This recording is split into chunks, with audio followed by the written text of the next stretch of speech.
İzləyicilərimiz, hörmətli tamaşaçılarımız, biz bu günlərim yenə Tərtər rayon Bəyimsolov kəndində çətin şəraitdə yaşayan Kəlbəcərli ailəsini sizlərə təqdim etmək istəyirəm. Adınız, soyadınız nədir anam?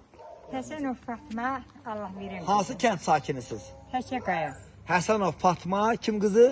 Allah verin. Allah verən qızı. Həbibdən sizin adınız Həbib. Həsənov Həbib Məhəmmədoğlu. Çox ki. Dövlətimizdən istəyiniz, xahişiniz, rizanız, tələbiniz nədir? Bax, hörmətli izləyicilərimiz gördüyünüz kimi çək oranı. Gördüyünüz kimi çətin şəraitdə yaşayırlar. Bax, burada 4 nəfər ailə üzvüylə, oğlu ilə, qızı ilə bərabər. Dövlətimizdən xahişiniz nədir? İstəyiniz nədir? Tələbiniz nədir?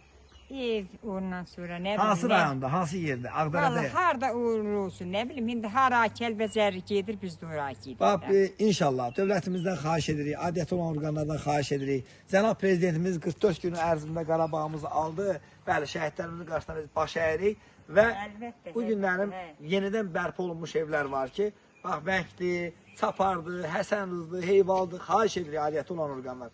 Bu cür çətin şəraitdə yaşayan bizim əmmimiz oğlanlarına, əmmimiz qızlarına inşallah adiyyəti olan orqanlar köməkli eləyin. İnşallah tezliyinə sevinsin. Necə ki, dünənlərim 60 ailə sevindi. Dünən ondan əvvəlki günlərdə Qarabağın bütün kəndlərində sevindilər.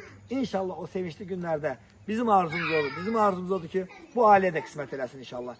Adiyyəti olan orqanlardan xahiş edirik, bir də xahiş edirik. Bəli, Allah cənab prezidentimizdən sağ olun. Sağ olun.